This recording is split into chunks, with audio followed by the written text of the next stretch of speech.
ఓం నమః శివాయ, ఓం నమః శివాయ, ఓం నమః శివాయ.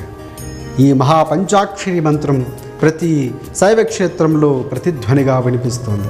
ఆ పరమశివుణ్ణి దర్శించుకునేందుకు భక్తులు బారులు తీరుతున్నారు. ఈ శివరాత్రి పర్వదినాన ఉదయం నుంచే భక్తులు క్యూలైన్లో వేచి ఉన్నారు. విశేష అభిషేకాలు చేసేందుకు ఆ పరమశివుణ్ణి సన్నిధికి చేరుకుంటున్నారు. ఇక రాజరాజేశ్వరి క్షేత్రంలో కోడముక్కలు కూడా విశేషంగా చెల్లించుకుంటున్నారు.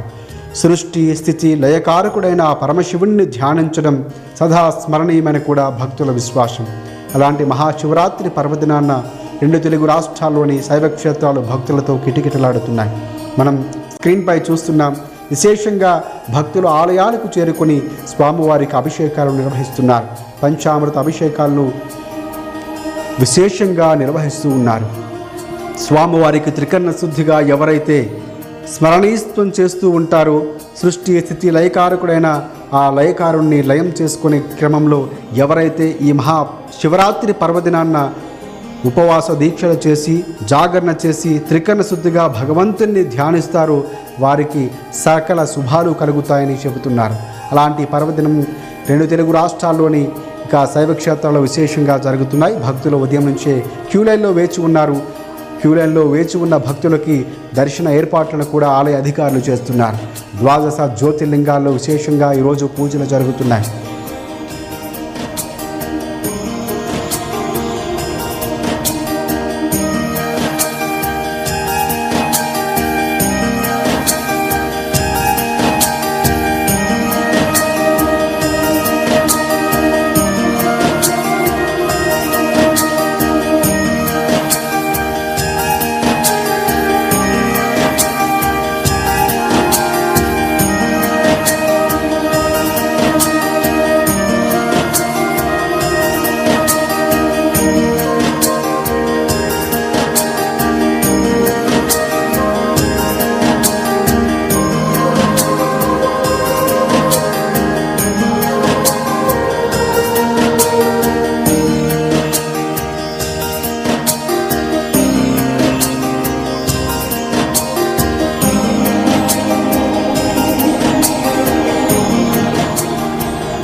ఈ సకల చరాచర జగత్తుకు లయకారుడు ఆ పరమేశ్వరుడు.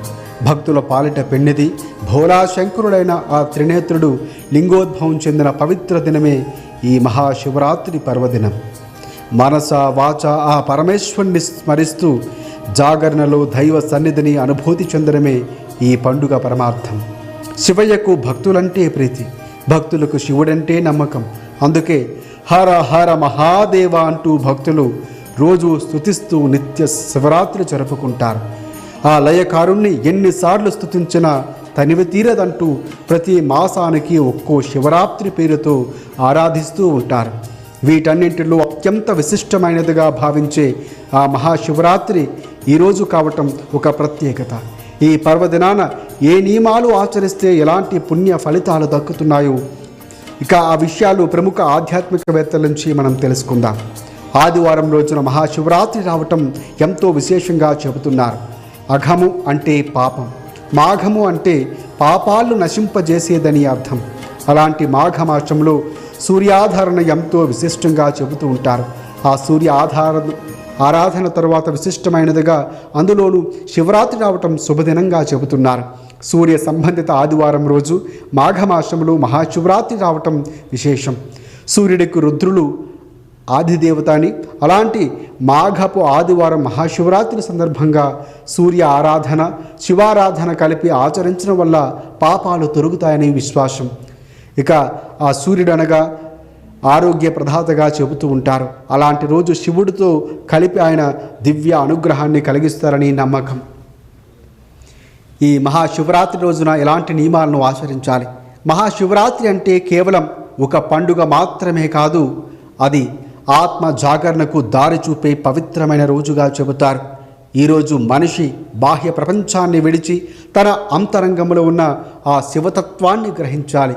భక్తులు ఉపవాసం జాగరణ శివనామస్మరణ చేయాలి. సాగర మథనంలో ఉద్భవించిన హాలాహలాన్ని శివుడు సేవించిన రోజు కూడా ఇదేగా చెబుతూ ఉంటారు. అందుకే ఆయన నీలకంఠుడు అయ్యాడు. పరమశివుడు జ్యోతిర్లింగంగా ఆవిర్భవించిన పవిత్ర ఘట్టమైన లింగోద్భవము ఈరోజే కావటం విశేషం. హిమవంతుడికి కుమార్తె పార్వతీదేవిని శివుడు వివాహం చేసుకున్న గొప్ప రోజుగా చెబుతూ ఉంటారు. అందులో సగభాగాన్ని ఆమెకిచ్చి అర్ధనారీశ్వరుడయ్యాడు ఆ పరమశివుడు. అందుకే అత్యంత పవిత్రమైన ఈ మహాశివరాత్రి వేళ సూర్యోదయానికి ముందే నిద్రలేచి ఇంటిని పరిశుభ్రంగా ఉంచుకోవాలి. ప్రతి ఒక్కరూ తలస్నానాన్ని ఆచరించి శివాలయాన్ని సందర్శించాలి. ఉపవాసాన్ని సంకల్పించుకోవాలి. ఉపవాసం అంటే ఆవాసం అంటే శివనామస్మరణతో శివుడికి దగ్గరగా ఉండటం, మీలో అంతఃశక్తిని జాగృతం చేయటం. అంతేగాని అన్నం మానేయటం, సినిమాలు చూస్తూ ఆఫీసు పనులు చేస్తూ పాటలకు డాన్సులు చేస్తూ మెలకుగా ఉండటం కాదని అర్థం చేసుకోవాలి. జాగరణ అంటే శివుడికి దగ్గరగా ఉండటం, ఆత్మశోధన చేసుకోవటం అని చెబుతూ ఉంటారు.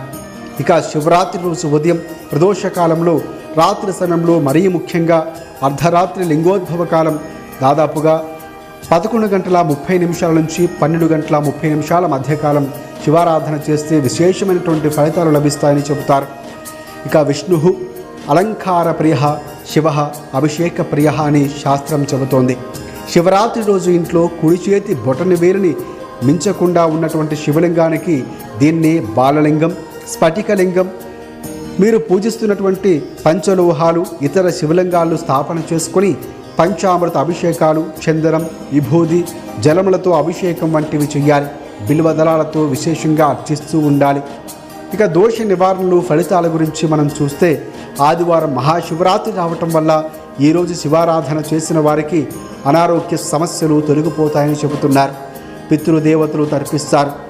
ఇక శివారాధన వల్ల ఆరోగ్యం, ఆయుష్, యశస్సు, కీర్తి, విజయాలు దక్కుతాయి. నవగ్రహాలకు నాయకుడైనటువంటి రవి సంబంధం ఉండటంతో సూర్య ఆరాధన, శివారాధన చేసిన వారికి శత్రుపీడ, గ్రహబాధలు తొలగి శుభాలు కలుగుతాయి.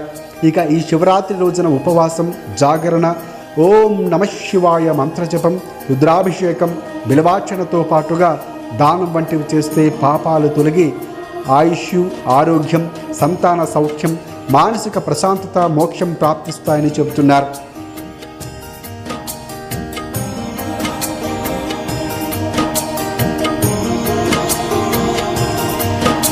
శివరాత్రి ఉపవాసం, జాగరణతో మిగతా పండుగల కన్నా ఎంతో ప్రత్యేకం ఈ మహాశివరాత్రి. రాత్రిపూట పూజాధికారులు జరపడం ఈ పండుగ రోజును చూస్తూ ఉంటాం. బిల్వ పత్రార్చనలు, రుద్రాభిషేకాలు, రుద్రాక్ష మాలాధారణలు, విభూతి ధారణలు శివరాత్రి నాడు శివుడి ప్రీతి కోసం భక్తులు చేస్తూ ఉంటారు. అయితే కేవలం ఇలా ఏదో పూజలు, అభిషేకాలతో శివుణ్ణి ఆరాధించి అర్చించడం, మళ్ళీ యథావిధిగా ఆ తరువాత రోజు జీవితం గడపడమేనా? మరి ఈ పండుగ వల్ల ఏదైనా ఇతర ప్రయోజనం ఉందా అని కాస్తంత హేతుబద్ధంగా ఆలోచిస్తే ఉన్నది అదే సమాధానమే చెబుతుంది. ఈ సమాధానానికి ఉదాహరణగా లింగ పురాణంలో ఒక చక్కటి కథ ఉంది.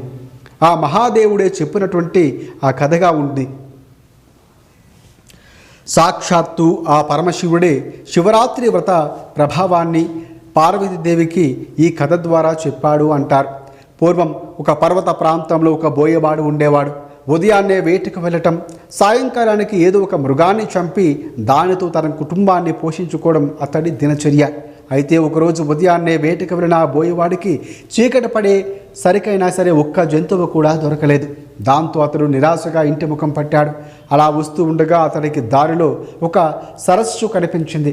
రాత్రిపూట ఏదైనా జంతువు అక్కడికి నీళ్లు తాగడానికి వచ్చి తీరుతుందని అప్పుడు దాన్ని సంహరించుకొని ఆ సరస్సు పక్కనే ఒక చెట్టెక్కి కూర్చున్నాడు. అతడు ఎదురు చూస్తున్నాడు, ఏదైనా మృగం వస్తుందేమోని. తన కంటి చూపునకు అడ్డంగా ఉండటంతో ఒక కొమ్మ ఆకులను తుంచి కింద పడవేశాడు అతడు. ఆ చెట్టు నుంచి ఆ బోయివాడు ఊతపదంగా శివశివ అంటూ ఉండేవాడు. అలా అనటం మంచో చెడు అతనికి అస్సలే తెలియదు. కానీ ఆ సమయంలో అలా అంటూనే కాలం గడిపాడు ఆ బోయేవాడు. అలా గడిపిన రాత్రి శివరాత్రి పర్వదినం కూడా అతడుకు తెలియదు. రాత్రి వేళ మొదటి జాము గడిచాక ఒక ఆడజింక నీళ్లు తాగేందుకు అటుగా వచ్చింది. దాని మీదకు బాణాన్ని ఎక్కబెట్టాడు బోయేవాడు. అయితే ఆ జింక తాను గర్భం దాల్చానని తనను చంపడం అధర్మమని వదిలిపెట్టమని ప్రాధేయపడింది. మామూలుగా అయితే అతడి మనస్సు క్రూరంగా ఉండేదేమో, కానీ ఆ జింకను చూడటం, పైగా అది మానవ భాష మాట్లాడేసరికి ఆ బోయేవాడు ఒక్కసారిగా చలించిపోయాడు. దాన్నేమీ చేయలేకపోయాడు. అలా రెండో జాము కూడా గడిచింది. అప్పుడు ఇంకొక ఆడ జింక కూడా అటువైపుగా వచ్చింది. దాన్ని సంహరించాలనే లోపే అది కూడా మానవ భాషలోనే తాను కూడా తన భర్తను వెతుక్కుంటూ విరహంతో కృషించి ఉన్నానని, పైగా బక్క చిక్కిన తన శరీర మాంసంతో అతడి కుటుంబానికి ఆకలి తీరదంటూ విడిచిపెట్టమని కోరింది ఆ జింక. ఒకవేళ మరి కాసేపటిదాకా ఏ జంతువు దొరకకపోతే తానే తిరిగి వస్తానని, అప్పుడు తనను సంహరించమని వేడుకుంది ఆ జింక. మొదట కనబడినటువంటి ఆడ జింక కూడా అలాగే పలికిన సంగతి తనకు గుర్తుకు తెచ్చుకొని బోయేవాడు ఒక్కసారిగా ఆశ్చర్యపోయాడు. మూడవ రోజు గడిచేసరికి ఒక మగజింక అతడికి కనిపించింది. దాన్ని బాణంతో కొడదామని అనుకున్నంత లోపులోనే అది కూడా మాట్లాడింది.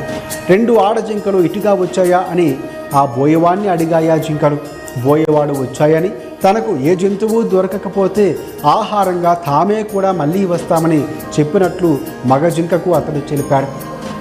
అప్పుడు ఆ మగజింక అయితే ఆ రెండు జింకల్లో ఒకసారి చూసుకొని వస్తానని, అప్పుడు తనను సంహరించమని పలికి వెళ్ళిపోయింది. ఇంతలోనే 4వ జాము కూడా గడిచి సూర్యోదయ సమయం దగ్గర పడింది. బోయేవాడు తనకు మాటిచ్చి వెళ్ళినటువంటి 3 జింకల కోసం ఎదురు చూస్తూ ఆ చెట్టు మీదనే కూర్చున్నాడు. అయితే ఇంతలోనే మరొక జింక వచ్చింది. దాని పిల్ల అటుగా రావటం కనిపించింది. విల్లు ఎక్కిపెట్టిన బోయేవాడితో ఆ జింక కూడా తన పిల్లను ఇంటి దగ్గరకు విడిచి వస్తానని, అప్పటిదాకా ఆగాలని పలికి వెళ్ళిపోయింది. మరికొద్దిసేపటికి 4 జింకలు బోయేవాడికిచ్చిన మాట ప్రకారం నిత్య నిష్ఠతో అతడి ముందుకు వచ్చి ముందుగా తనను చంపమంటూ అవన్నీ కూడా ప్రాధేయపడ్డాయి. ఆ జింకల సత్ప్రవర్తన బోయేవాడిలో పరివర్తనను తీసుకువచ్చింది. ఆ రాత్రంతా అతడు కూర్చున్నది మారేడు చెట్టు కావటం, అతడు తెలియకుండానే శివశివ అనే ఊతపదంతో శివనామస్మరణ చేయటం, తన చూపునకు అడ్డగించిన మారేడు దళాన్ని కోసి కింద పడవేయటం చేశాడు ఆ బోయేవాడు. ఆ చెట్టు కిందనే ఓ శివలింగం ఏనాటిదో అక్కడే ఉంది. ఆ శివలింగం మీద అతడు వేసిన మారేడు దళాలు పడ్డాయి.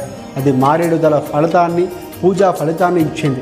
4వ జాము వరకు మేలుకుతోనే ఉన్నాడు గనక జాగరణ కూడా సంపూర్ణమైంది. ఇక ఆ క్రూరాత్ముడైనటువంటి ఈ పుణ్య కార్యాల వల్ల అతడి మనస్సు కూడా నిర్మలంగా మారిపోయింది. పైగా జింకల సత్యనిష్ట అతడి మనస్సును పూర్తిగా మార్చివేసింది.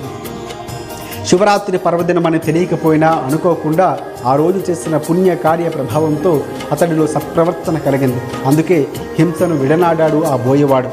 ఆ జింకలు కూడా నిత్య నిష్ఠతో ఉండటంతో పరమేశ్వర అనుగ్రహం వల్ల ఆకాశంలో మృగశిర నక్షత్రంగా మారిపోయాయి. ఆ నక్షత్రానికి వెనుక ఉజ్వలంగా ప్రకాశిస్తూ లుబ్ధక నక్షత్రం అనే పేరున బోయేవాడు నిలిచిపోయాడు. హింస చేయాలనుకున్నప్పుడు క్షణపాలం పాటు ఆగి ఆలోచిస్తే మనసు దాని నుంచి మరలుతుంది. బోయేవాడు జింకలు చంపాలనుకోవటంలో చేసిన కాలయాప అతనికి చివరి వరకు అహింసా ధర్మాచరణమూర్తిగా నిలవబడింది. సత్యధర్మ పరాయణులు, అహింసా మార్గాన్ని అనుసరించిన వారు సుస్థిర కీర్తితో నిలిచిపోతారనే ఈ సామాజిక సందేశం ఈ శివరాత్రి కథలో మనకు కనిపిస్తుంది. ఈ కథను స్వయంగా ఆ పరమశివుడే చెప్పాడని అంటారు. అలాంటి ఈ పర్వదినాన్న ప్రతి ఒక్కరూ భక్తి శ్రద్ధలతో ఆ పరమశివుణ్ణి ఆచరిస్తారు. ఆ స్వామివారి కృపకు పాత్రులవుతున్నారు. 2 తెలుగు రాష్ట్రాల్లోని శైవ క్షేత్రాలు విశేషంగా భక్తులతో పూజలు అందుకుంటున్నాడు ఆ పరమశివుడు. వేకువజాము నుంచే భక్తులు స్వామివారి ఆలయానికి చేరుకొని అభిషేకాలు చేస్తున్నారు. సాయంత్రం కళ్యాణం, రాత్రి జాగరణతో ఈ శివరాత్రి పర్వదినం ముగుస్తుంది. ఉదయాన్నే స్వామివారం విశేషంగా రావటంతో రేపు కూడా స్వామివారికి విశేషంగా అభిషేకాలు జరగనున్నాయి.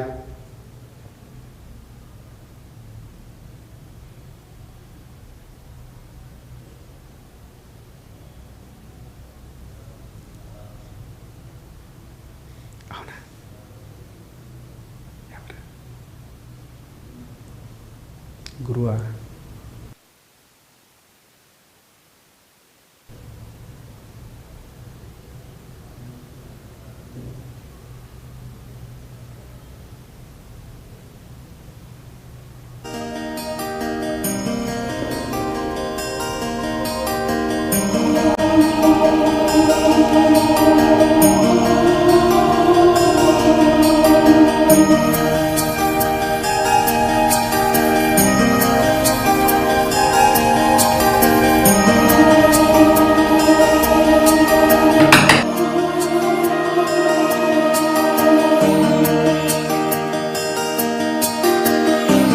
ఓం నమ శివాయ, ఓం నమ శివాయ, ఓం నమ శివాయ. మన ముఖ్యమైన పండుగల్లో మహాశివరాత్రి ఒకటి. ఏటా మాఘ బహుళ చతుర్దశిని శివరాత్రిగా జరుపుకుంటాం. ప్రతి నెల కృష్ణ చతుర్దశిని మాస శివరాత్రి అంటాం. ఆ వేళ కూడా ప్రార్థనలు చేసినప్పటికీ మహాశివరాత్రి మరింత ప్రత్యేకమైనది. దీన్ని అత్యంత విశిష్టమైనదిగా, పరమ పవిత్రమైనదిగా భావిస్తారు భక్తులు. శివరాత్రి రోజున ఉపవాసం ఉండి జాగరణం చేస్తే పాపాలన్నీ నశిస్తాయని, పుణ్యం వస్తుందని భక్తుల నమ్మకం. ఉదయాన్నే లేచి తలస్నానం చేసి పూలు ఫలాలతో శివునికి పూజ చేస్తారు. ఈ రోజున ప్రతి దేవాలయము కిక్కిరిసి ఉంటుంది. ఇక శివాలయాల సంగతి చెప్పనవసరమే లేదు. ఇసుక వేస్తే రాలనట్లు భక్తుల రద్దీ కనిపిస్తుంది. అభిషేకాలు, పూజలతో ఆ పరమశివుణ్ణి ఆరాధిస్తారు. భక్తుల పాలిట కల్పతరువు అయిన శివునికి ఈ విశిష్ట దినాన రోజంతా ప్రత్యేక పూజలు జరుగుతూనే ఉంటాయి. రాత్రి కూడా దేవాలయాలు తెరిచే ఉంటాయి. పూజలు, భజనలతో శివనామం మారుమోగుతుంటుంది. ఈ పర్వదినాన లింగాష్టకం, శివ పంచాక్షరిని జపిస్తారు. దీపారాధన చేసి భక్తి ప్రపత్తులతో రుద్రాభిషేకాన్ని చేస్తారు. శివపార్వతుల కళ్యాణం చేస్తారు. రోజంతా ఆ పరమేశ్వరుని ప్రార్థనలతో, చింతనలో గడిపి రాత్రి జాగరణం చేస్తారు. శివరాత్రి పర్వదినానికి ఉపవాసం, జాగారం చాలా ముఖ్యం. భక్తులు ఈ రోజున పరమాత్ముని ఆరాధించడమే కాకుండా ఏ తప్పులు చేయకూడదని, అబద్ధాలు చెప్పకూడదని విశ్వసిస్తారు. ఏడాది పొడుగునా ఏ పూజలు చేయని వారు కూడా ఈ మహాశివరాత్రి నాడు ఈశ్వరుణ్ణి ప్రార్థించి శివ సన్నిధి పొందినట్లు శివ పురాణాల్లో ఎన్నో కథలు ఉన్నాయి. ఆఖరికి పాపాత్ములు కూడా శివరాత్రి రోజున అనుకోకుండా నియమాలు పాటించినా సరే ముక్తి లభిస్తుందని అంటారు. గుణనిధి కథ ఇందుకు సాక్ష్యం. శివుణ్ణి ప్రసన్నం చేసుకోవడం చాలా తేలిక. అందుకే భక్తవ శంకర శంభో హరహర అంటారు ఆ పరమశివుణ్ణి. బ్రాహ్మణ కుటుంబంలో పుట్టిన గుణనిధికి ఏ ఆచారాలు అస్సలే పట్టవు. దుర్గుణాలన్నీ అలవర్చుకుంటాడు ఆ గుణనిధి. అన్ని విధాలుగా పతనమైనటువంటి అతడు మహాశివరాత్రి నాడు కావాలని కాకుండా అన్నం దొరక్క ఉపవాసం ఉంటాడు. ప్రసాదం దొరుకుతుందనే ఆశతో దేవాలయాల చుట్టూ తిరుగుతూ ఉంటాడు. అక్కడికి వెళుతూ ఉంటాడు. చీకటిలో కనిపించిన అవసరం కోసం దీపాన్ని వెలిగిస్తాడు. జాగరణంలో తూగుతున్నటువంటి భక్తుల అలికండికి భయపడి పారిపోబోయి అనుకోకుండా శివ సన్నిధిలో ప్రాణాలు విడుస్తాడు. అలా అనుకోకుండా ప్రాణాలు విడటంతో ఆ విధంగా ముక్తిని పొందుతాడు ఆ గుణనిధుడు. శివరాత్రి మహత్యం అంత గొప్పది. తెలిసి చేసినా తెలియక చేయపోయినా జన్మకి ఒక శివరాత్రి అంటారు. అలాంటి మహాశివరాత్రి రోజున ఉపవాసం, జాగరణ చేస్తే ఖచ్చితంగా ఫలితం దక్కుతుందని చెబుతారు. తిక్కర శుద్ధిగా ఎవరైతే చేస్తారో వారికి తప్పకుండా ఆ పరమశివుడు శుభాలను అందిస్తారు. అందుకే మీ అందరికీ మరొకసారి మగధ న్యూస్ తరఫు నుంచి ఆ పరమశివరాత్రి యొక్క మహాశివరాత్రి శుభాకాంక్షలు తెలియజేస్తున్నా. అలాగే ఈరోజు 2 తెలుగు రాష్ట్రాల్లోని శైవక్షేత్రాలు కూడా విశేషంగా భక్తులు పూజలు అందుకుంటున్నాయి. భక్తుల పెద్ద ఎత్తున ఆలయాలకు వచ్చి శివయ్యను దర్శించుకుంటున్నారు. శైవ నినాదాలతో ఆలయాలు మారుమోగుతున్నాయి. అయితే శివరాత్రి విశిష్టత గురించి ఎంతమందికి తెలుసు? ఈరోజు ఉపవాసం ఎందుకుంటారు? జాగరణం ఎందుకు చేస్తారు? జాగారం ఎవరు ఎప్పుడు ప్రారంభించారు అనే ప్రశ్నలకు సమాధానాలు తెలుసుకుందాం. పురాణాల ఇతిహాసాల ప్రకారం అమృతం కోసం దేవదానవులు క్షీరసాగర మథనం చేశారు. అప్పుడు అమృతం కంటే ముందు ఆలాహలం అంటే కాలకూట విషం పుట్టింది. ఆలాహలాన్ని అలాగే విడిచిపెట్టేస్తే అది ముల్లోకాలకు దహించేసి ప్రమాదం ఉండటంతో దేవదానవులందరూ భయంతో ఆందోళన చెందారు.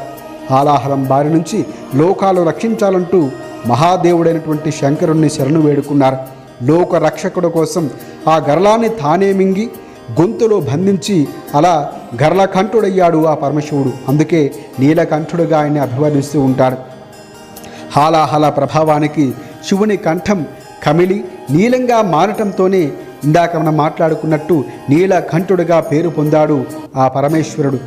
గరళాన్ని గొంతులో బంధించడం వల్ల అది శివునిలో విపరీతమైనటువంటి తాపాన్ని పుట్టించసాగింది.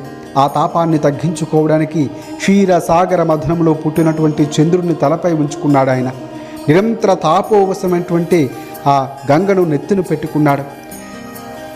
ఆ పరమశివుని ఆలాహల తాపం ఇబ్బంది పెడుతూనే ఉందట. అందుకే భక్తులు నిత్యం శివలింగానికి అభిషేకం చేస్తూ ఉంటారు. హాలాహలం మింగినప్పుడు దాని ప్రభావానికి శివుడు మూర్ఛపోయాడట. ఆందోళన చెందినటువంటి దేవతలందరూ శివునికి మెలకువ వచ్చేంత వరకు జాగరణం చేశారని చెబుతూ ఉంటారు. అందుకే ఏటా మాఘ బహుళ చతుర్దశి నాడు వచ్చే శివరాత్రి రోజున భక్తులు ఉపవాసం ఉండి జాగరణం చేస్తూ ఉంటారు. జాగరణం ఉన్న సమయంలో శివనామ సంకీర్తనతోనూ జప ధ్యానాలతోనూ కాలక్షేపాన్ని చేస్తూ ఉంటారు. ఇదంతా మహాశివరాత్రి పర్వదినానికి పౌరాణిక నేపథ్యం అనే చెప్పాలి. నిజానికి శివారాధన పురాణాలకు ముందు నుంచే ఎప్పటి నుంచో ఉందని కూడా చెబుతూ ఉంటారు. సృష్టి ముందు నుంచి కూడా పరమశివుడు సృష్టి స్థితి లయకారకుడిగా ఉన్నాడు. ఆ స్వామివారి యొక్క భక్తి ప్రపత్తులతో కొనసాగుతూనే ఉంది. ఈ మహాశివరాత్రి అనేది భక్తి, నియమం, పవిత్రతకు ఒక ప్రతీకగా చెబుతూ ఉంటారు. ఈ పవిత్రమైన రోజున శివారాధన చేసే ప్రతి భక్తుడు కొన్ని ఆచారాలను తప్పక గుర్తుంచుకోవాలి, పాటించాలి. ముఖ్యంగా శివలింగానికి సమర్పించకూడని కొన్ని వస్తువులు కూడా ఉన్నాయి. ఇందులో ప్రధానమైనటువంటి కేతకి పువ్వులు. ఈ పువ్వులు శివ పూజలో నిషిద్ధంగా చెబుతూ ఉంటారు. పురాణ కథనం ప్రకారం బ్రహ్మదేవుడు అబద్ధానికి సాక్ష్యంగా నిలిచినందుకు పరమేశ్వరుడు కేతకిని శపించాడని కూడా చెబుతూ ఉంటారు. అలాగే తులసి దళాలు విష్ణుమూర్తికి ప్రీతికరమైనవి కాబట్టి శివార్చనలో ఇవి కూడా వాడరాదు. కుంకుమ పార్వతీదేవికి చిహ్నంగా ఉంటుంది. అందువల్ల కుంకుమను శివ పూజలో ఉపయోగిస్తారు. శంఖంతో నీటిని తీసి అభిషేకం చేయటం కూడా శాస్త్రవిద్ధంగా చెబుతూ ఉంటారు. ఎందుకంటే శంఖం విష్ణువులకు సూచకంగా ఉంటుంది. అక్షంతల విషయంలో కూడా జాగ్రత్తలు అవసరం. ఇంకా విరగని అక్షంతలు మాత్రమే సమర్పించాలి ఆ స్వామివారికి. పగిలిన లేదా విరిగిన వాటిని ఉపయోగించకూడదని చెబుతూ ఉంటారు. శివారాధనలో భక్తి ఎంత ముఖ్యమో నియమాలు కూడా అంతే ప్రధానమని కూడా పండితులు చెబుతుంటున్నారు. సరైన విధంగా శివుణ్ణి పూజిస్తే ఆ శివకృప తప్పక లభిస్తుందని విశ్వాసం.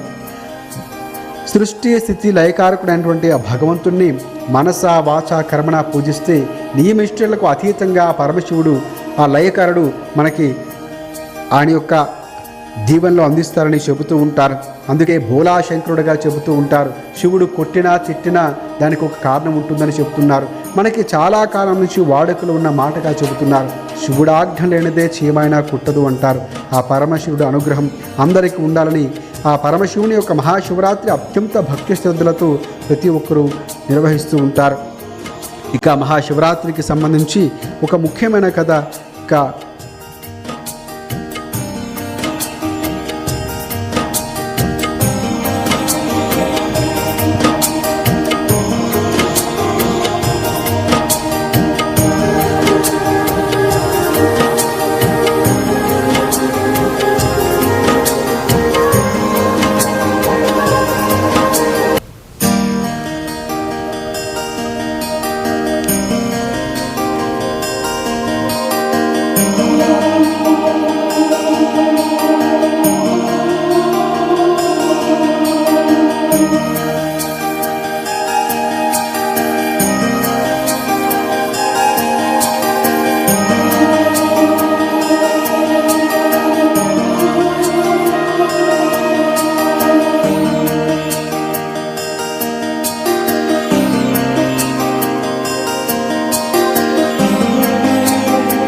శివరాత్రి అంటేనే ఉపవాసం, జాగరణ. ఇది మిగతా పండుగలతో పోలిస్తే మహాశివరాత్రి రోజు ప్రత్యేకం.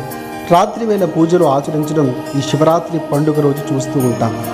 శివరాత్రి రోజు శివునికి బిల్వ పత్రార్చనలు, రుద్రాభిషేకాలు, రుద్రాక్ష మాలాధారణలు, విభూతి ధారణలు ఈ శివరాత్రి రోజు చేస్తూ ఉంటారు. అయితే కేవలం ప్రతిరోజులాగానే ఏదో పూజలు అభిషేకాలతో శివుణ్ణి పూజించడమేనా, లేదా ఈ పండుగ వల్ల ఏమైనా ఇతర ఆధ్యాత్మిక ప్రయోజనాలు ఉన్నాయని ఆలోచిస్తే చాలా సమాధానాలే మనకి చక్కటి కథలో చెబుతూ ఉంటారు.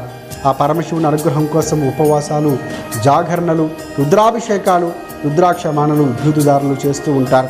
ఇక మహాశివరాత్రి పూజ విషయానికి వస్తే వ్రతం విశిష్టతను ఒక కథ రూపంలో పార్వతీదేవికి చెప్పాడట. ఆ కథ మహాశివరాత్రి కథగా చెబుతూ ఉంటారు. ఇక దాన్ని వింటే విశేషమైనటువంటి ఫలితం వస్తుందని చెబుతూ ఉంటారు. పూర్వం ఒక బోయవాడు ఉండేవాడు. వేట అతని వృత్తి.